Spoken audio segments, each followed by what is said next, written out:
53 برس کی عمر میں آپ نے مکہ سے مدینہ کی ہجرت فرمائی اور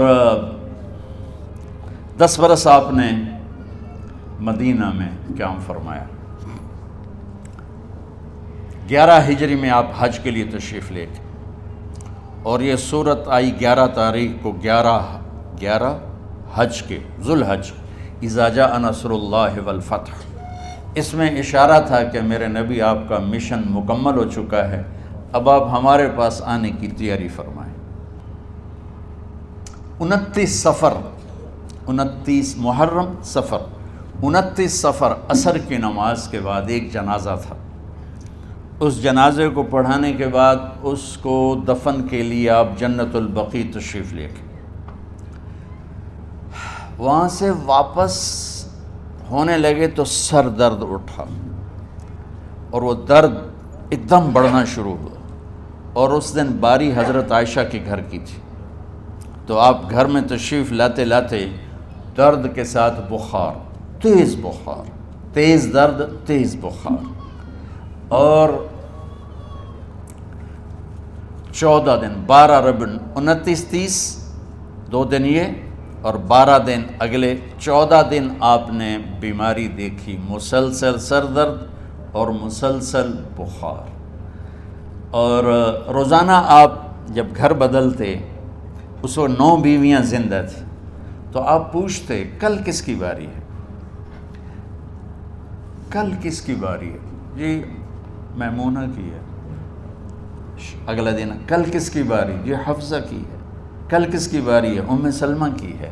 تو بیگمات نے اس سے سمجھا کہ اللہ کے نبی یہ چاہتے ہیں کہ میں بیماری کے دن عائشہ کے پاس گزاروں، ورنہ آپ کو تو خود پتہ ہے کل کس کی باری ہے، پرسوں کس کی باری ہے، ترسوں کس کی باری ہے۔ تو حضرت میمونہ کے گھر میں آپ تشریف فرما تھے، تو ساری باقی 7 بیگمات جمع ہوئیں اور انہوں نے آ کے عرض کی، یا رسول اللہ، جب تک آپ بیمار ہیں آپ عائشہ کے پاس آرام فرمائیں، اور جب اللہ آپ کو شفا دے دے تو پھر ہماری ترتیب کو آپ دوبارہ شروع فرما دیں۔ تو آپ نے سب کا شکریہ ادا کیا، علی اور عباس کو بلایا، ان کے کندھوں پہ آپ نے یوں ہاتھ رکھے اور آپ کے پاؤں یوں زمین پہ لگ رہے، آپ پورا پاؤں نہیں لگا پا رہے تھے کمزوری سے، یہ پوزیشن تھی اس طرح۔ اور یہ پیر کا دن تھا، آپ حضرت عائشہ کے گھر میں داخل ہوئے اور اگلے پیر کو حضرت عائشہ کے گھر میں آپ اپنے اللہ کے پاس چلے گئے۔ آخری ہفتہ آپ نے حضرت عائشہ کے گھر میں گزارا۔ صحابہ ملاقات کے لیے حاضر ہوئے تو آپ ان کو دیکھ کے رونے لگے اور فرمایا کہ میں تمہیں اللہ کے سپرد کرتا ہوں، اللہ تمہاری حفاظت کرے، اللہ تمہارا ساتھی ہو، آواکم اللہ، حفظکم اللہ، نصرکم اللہ، بہت دعائیں دی۔ آپ کے جانے میں 5 دن باقی تھے، تو آپ نے فرمایا مجھے 7 کنوؤں کے پانی سے غسل کرواؤ۔ تو 7 کنوؤں سے پانی لایا گیا مشکیزوں میں بھر کے۔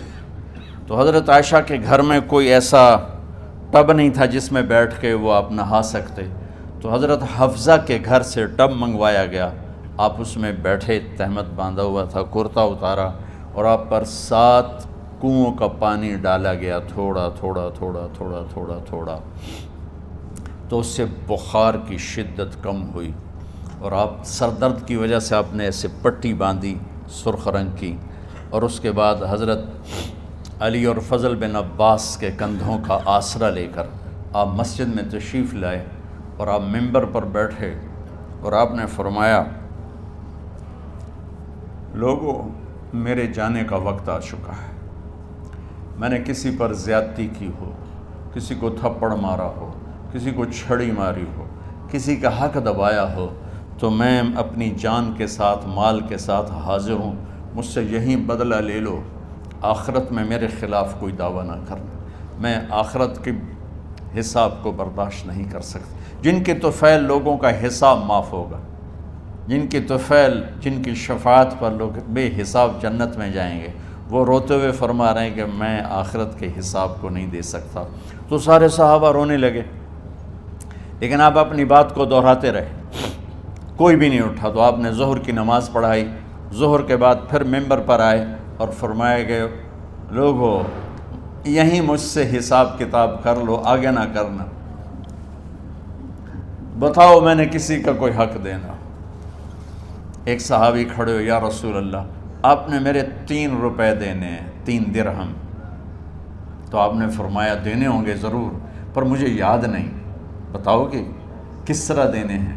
کہ یا رسول اللہ آپ کے پاس سائل آیا تھا، آپ سے مانگا، آپ کے پاس تھے نہیں، تو آپ نے مجھ سے کہا تیرے پاس کچھ ہیں؟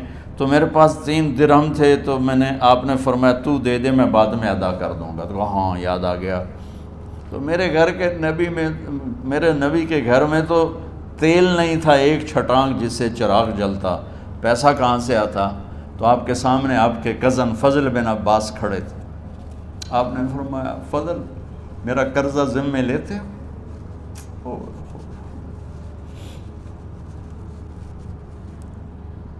جن کے لیے کائنات سجائی گئی، جنت کی چابیاں جن کو پکڑائی گئیں، جاتے ہوئے 3 روپے دینے کی ہمت نہیں تھی۔ کہا فضل میرا قرضہ ذمے لیتے ہو؟ کہا جی یا رسول میں اپنے ذمے لیتا ہوں۔ کہا اس سے لے لینا۔ آپ گھر تشریف لے گئے، نماز کے لیے آتے تھے، پڑھاتے تھے۔ جمعرات کو عشاء کی نماز پڑھانے کے لیے اٹھ نہیں سکے، گر کے،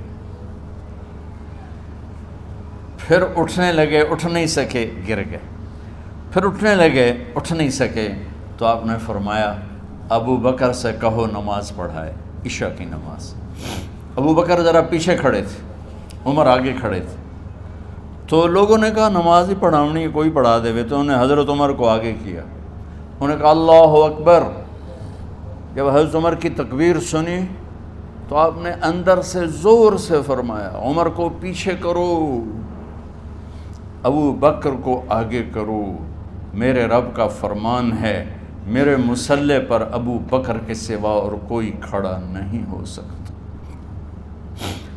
جمعرات کی عشاء، جمعہ ہفتہ اتوار کی 15 نمازیں، اور پیر کی فجر کی 16 اور جمعرات والی 17 نمازیں ابو بکر نے پڑھائیں میرے نبی کی موجودگی میں۔ ہفتے کے دن ظہر یا عصر میں آپ علی و فضل بن عباس کے کندھوں پر ہاتھ رکھ کے مسجد میں داخل ہوئے اور ابو بکر نماز پڑھا رہے تھے۔ ادھر محسوس ہوا کہ اللہ کے نبی آ رہے ہیں، تو ابو بکر نے یوں پیچھے ہٹنا شروع کیا ایسے تاکہ مصلی سے ہٹ جائیں۔ تو آپ نے ایسے ہاتھ کا اشارہ فرمایا کہ کھڑے رہو، ہٹو نہیں، کھڑے رہو۔ تو وہ پھر آگے مصلی پر آ گئے۔ تو آپ تشریف لائے اور الٹے ہاتھ ابو بکر کے ساتھ بیٹھ کر آپ نے ظہر یا عصر کی 4 رکعت نماز ابو بکر کی امامت میں ادا فرمائی۔ یہ آپ کی آخری نماز تھی مسجد کے اندر امت کے ساتھ، اور تشریف لے گئے۔ جمعہ کا دن تھا، جبریل آئے، یا رسول اللہ مجھے اللہ نے بھیجا ہے کہ جاؤ میرے محبوب کا حال پوچھ کے آؤ۔ اللہ اکبر۔ تو اب درد اور بخار دونوں چیزیں تھیں، سر کا درد بھی ہیوی ویٹ تھا اور بخار بھی، تپش۔ تو آپ نے کہا جبریل تکلیف ہے، تکلیف میں۔ ہفتے کا دن پھر جبریل آئے، یا رسول اللہ مجھے اللہ نے بھیجا ہے کہ جاؤ میرے محبوب کا حال پوچھ کے آؤ۔ پھر آپ نے فرمایا تکلیف میں۔ اتوار کو پھر جبریل آئے، یا رسول اللہ نے بھیجا ہے کہ جاؤ میرے محبوب کا حال پوچھ کے آؤ۔ 12 ربیع الاول آ گئی، 632 عیسوی اور 11 ہجری، آپ کی طبیعت میں بشاشت آئی۔ تو صحابہ نماز پڑھ رہے تھے، آپ نے دروازہ کھول کے سب کو یوں دیکھا۔ تو حضرت انس فرماتے ہیں ہم سب نماز میں تھے، لیکن جب دروازہ کھلنے کی آواز آئی اور اللہ کے نبی کا چہرہ، تو ہم سب نماز میں یوں ہو گئے، نماز کے اندر ہی سارے اللہ کے نبی کو دیکھنا شروع کر دی، بھول ہی گئے کہ نماز پڑھ رہے ہیں، ایسے گم ہو گئے آپ میں۔ تو آپ نے جلدی سے دروازہ بند فرما دیا۔ یہ آپ کی آخری زیارت تھی اپنی امت کے لیے۔ اس کے بعد آپ اپنے اللہ کی طرف کا سفر شروع کیا۔ تو اشراق کے بعد آپ نے اپنی بیگمات کو بلایا، ان کو بتایا نہیں کہ میں آج جا رہا ہوں، سب سے ملے، سب کو الوداع کیا اور انہیں بھیجا۔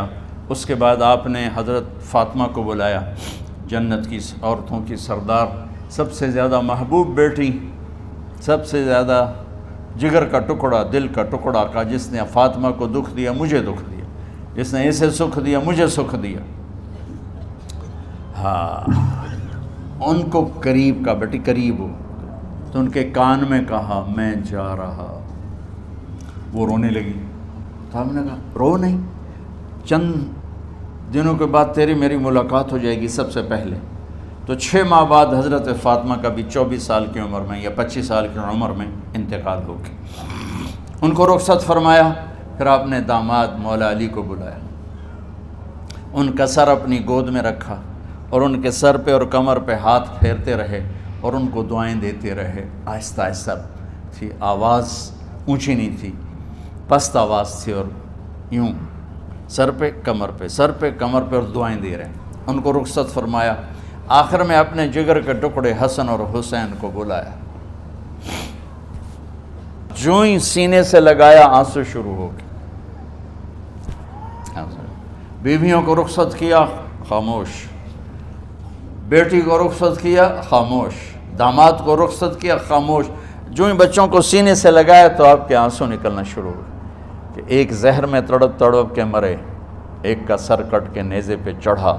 میرے نبی آگے آنے والے زمانے میں دیکھ رہے تھے کہ میرے بچوں کے ساتھ کیا ہونے والا ہے، اس پر آپ بے قرار ہو کر روئے، بولے کچھ نہیں، ان کو بھی رخصت فرما دی۔ جب وہ چلے گئے تو جبریل آ گئے، یا رسول اللہ، باہر ملک الموت دروازے پر کھڑا ہے، اندر آنے کی اجازت چاہتا۔ تو آپ نے فرمایا آ جائے، میں نے کب روکا؟ تو ملک الموت اندر آیا، ایک فرشتہ اور بھی تھا، کہا السلام علیکہ یا رسول اللہ، یا رسول اللہ میں آپ کو سلام پیش کرتا ہوں، میں نے کبھی کسی کو سلام نہیں کیا۔ آپ کے رب نے فرمایا جب جاؤ تو اجازت لے کے جانا، بن اجازت اندر نہ جانا، میں کبھی کسی سے اجازت نہیں لیتا۔ اللہ تعالیٰ نے فرمایا آنا چاہیں تو لے آنا، رہنا چاہیں تو چھوڑ کے آ جانا، یہ اختیار اللہ نے کبھی کسی کو نہیں دیا، آپ پہلی اور آخری ہستی۔ تو آپ نے فرمایا اگر میں اجازت دے دوں تو میری جان نکالو گے؟ کہا جی نکالو، میں تو اللہ کے امر کا پابند۔ تو آپ نے جبریل سے پوچھا کیا کہتے ہو، تم کیا کہتے ہو؟ جبریل نے کہا یا رسول اللہ، اللہ آپ کی ملاقات کے شوق۔ سبحان، میرے بھائی بہنوں، اللہ سے یہ دعا کیا کرو کہ اللہ ایسی موت دے جب جانے کا وقت ہے تو ہماری ملاقات کے شوق میں ہو۔ ایک صحابی کا انتقال ہوا، آپ نے ان کی قبر پہ جا کے یہ دعا کی، یا اللہ طلحہ جب تیری بارگاہ میں پیش ہو تو اسے دیکھ کے مسکرائے، یہ تجھے دیکھ کے مسکرائے، سارے دکھ درد دور ہو جائیں۔ تو جبریل بولے یا رسول اللہ، اللہ آپ کی ملاقات کے شوق میں۔ آپ نے فرمایا جاؤ اللہ سے پوچھ کے آؤ میرے بعد میری امت کے ساتھ کیا کرے گا، جاؤ پوچھ کے آؤ حسن حسین کے ساتھ کیا کرے گا۔ یہ پوچھنا، ہر کوئی اپنے بچوں کو یاد کرتا، مرنے والے بچوں کو یاد کر، بچے میلاد۔ میرے والد اچانک ہارٹ اٹیک میں فوت ہو گئے تو ہماری بہنیں موجود نہیں تھیں، میری 2 بہنیں، تو میرے والد بار بار کہتے میری دھیاں مینوں ملا دے، میری دھیاں مینوں ملا دے، اور میرے نبی نے کہا میری امت کا مجھے بتاؤ پہلے کیا کرو گے۔ حسن حسین کا نہیں کہا، جن کو ذبح ہوتے بھی دیکھا، زہر میں تڑپتے بھی دیکھا۔ واہ یا رسول اللہ، آپ نے کیا وفا کی اور ہم نے کیا صلہ دی، سارے خنجر انہی کے سینے میں ہی اتار دیے، ہر تیر کھینچ کے آپ کے جگر کے پار کیا، ہر نافرمانی کا ٹھیکہ لے لیا۔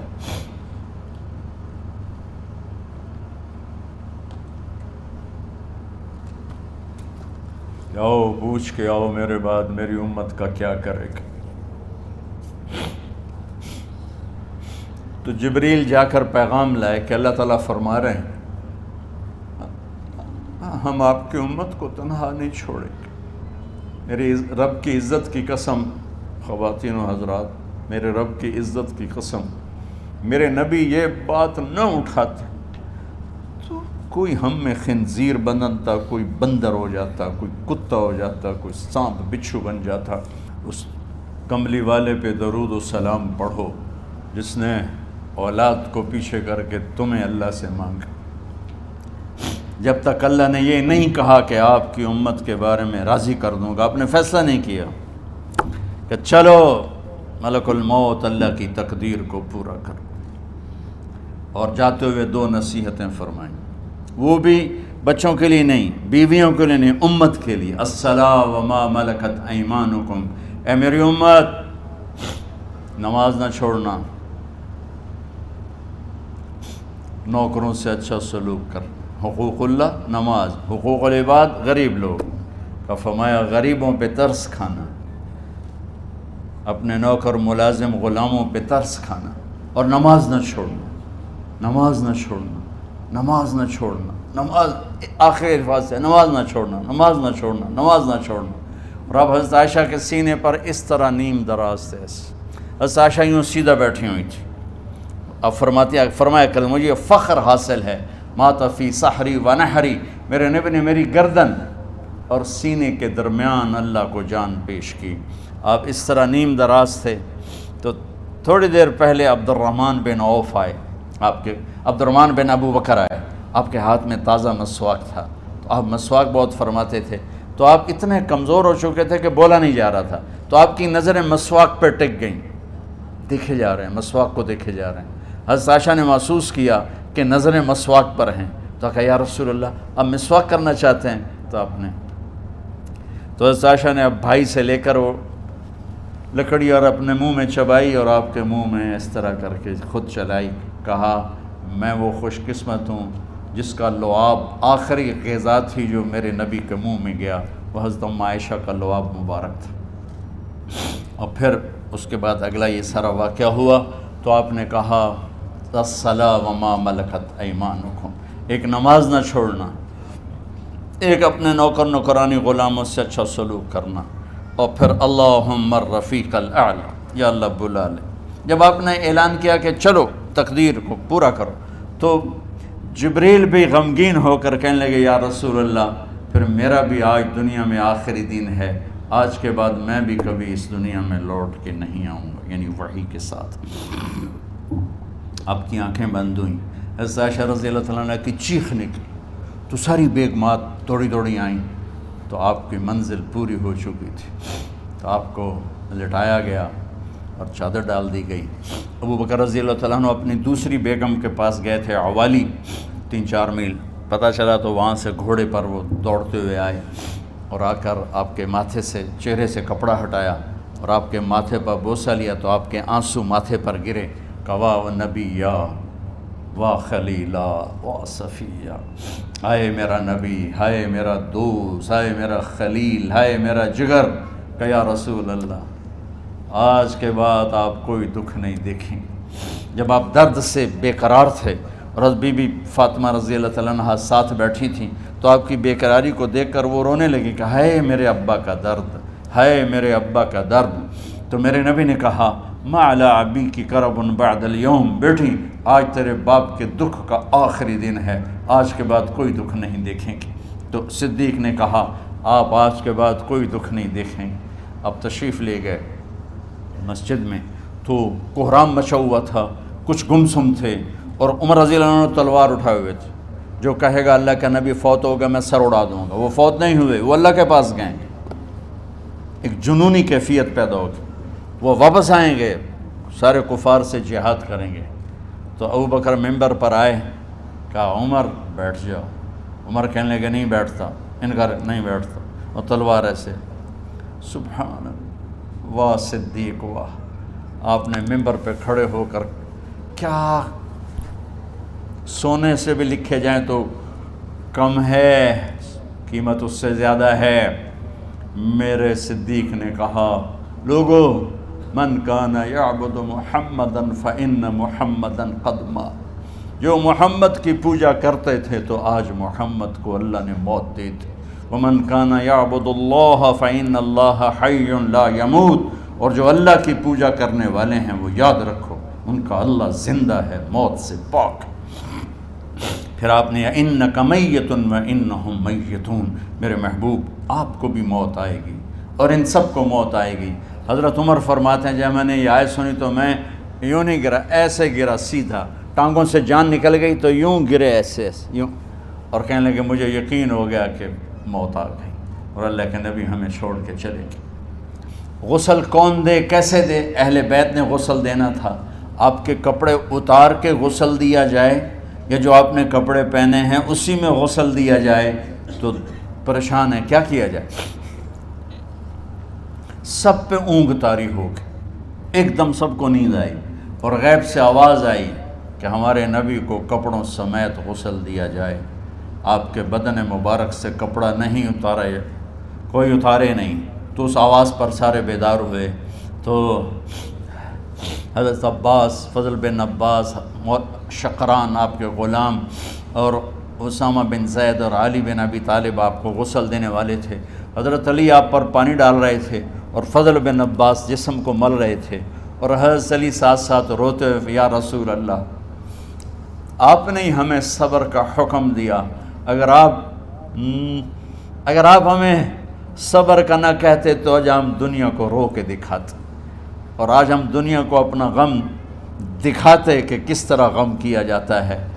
اور یا رسول اللہ آپ کے جانے پر وہ نقصان ہے جو قیامت تک نہ پہلے ہوا نہ بعد میں ہوگا کہ آپ کے بعد نبوت کا دروازہ بند ہو گیا۔ اس طرح پانی بھی ڈال رہے تھے اور روتے بھی جا رہے تھے، اور فضل بن عباس وہ آپ کے پہلو بدل کر ہاتھ مل رہے تھے، ہاتھوں سے مل رہے تھے۔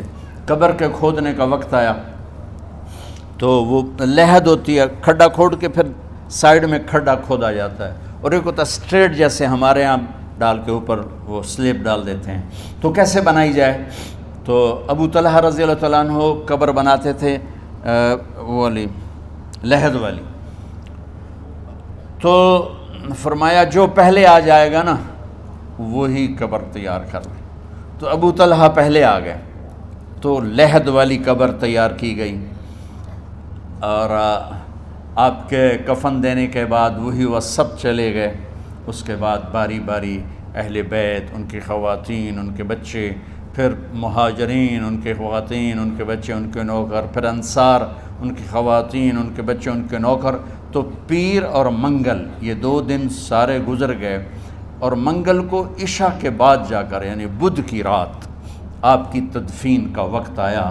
تو جب آپ کو قبر میں اتار دیا گیا تو مغیرہ بن شعبہ رضی اللہ عنہ کھڑے تھے، انہوں نے اپنی انگوٹھی اتار کے اندر پھینک دی لحد۔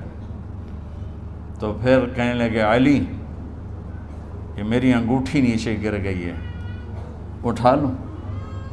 ایک بہانہ کیا نبی کو بوسہ لینے کا، انگوٹھی پھینک کر فرمانے لگے علی وہ میری انگوٹھی گر گئی ہے، اٹھا لوں۔ سب دیکھ رہے تھے کہ پڑی ہوئی کہاں اٹھا لو، تو انگوٹھی کیا اٹھانی تھی، نیچے جا کر اللہ کے نبی کو لپٹ کے اور دھاڑ دھاڑ رونا شروع کیا۔ سب صحابہ کی چیخیں نکال دی۔ انگوٹھی تو ایک بہانہ ہی تھا، آخری شخص جس کا جسم نبی کے جسم سے ٹچ ہوا وہ مغیرہ بن شعبہ ہے۔ تو پھر سب نے شور مچایا کہ باہر نکالو، باہر نکالو، باہر نکلو۔ باہر نکلے تو اینٹیں لگائی گئیں، پھر مٹی ڈالی گئی۔ تو جب واپسی ہوئی تو حضرت انس گزرے تو حضرت فاطمہ کھڑی تھیں، طابت نفوسکم ان حسیتم علی رسول اللہ التراب۔ انس کس جگر کے ساتھ تم نے نبی کو مٹی میں چھپا دیا، کس جگر کے ساتھ تم نے نبی کو مٹی میں چھپا دیا۔ اللہ سے ملا دے۔ قبر دیکھنے کو خوفناک ہے، اگر اللہ راضی ہے، جب کبھی قبر سے ڈر لگتا ہے، بہت ہی لگتا ہے، تو خیال آتا ہے اگر اللہ راضی ہے پھر تو مسئلہ ہی کوئی نہیں ہے، چونکہ اللہ نے اپنے محبوب کو بھی قبر میں اتارا۔ یہ نہیں کہا کہ ایک خوبصورت بیڈ روم بنا کے اس میں لٹا دو، کہا قبر میں اتارو۔ اگر اللہ راضی ہے تو مرنے والی ہو یا مرنے والا ہو تو مزے ہی مزے ہیں. یہ سارے دعا کرو کہ جب ہم دنیا سے جا رہے ہوں اللہ ہم پہ خوش ہو، اللہ ہم سے راضی ہو.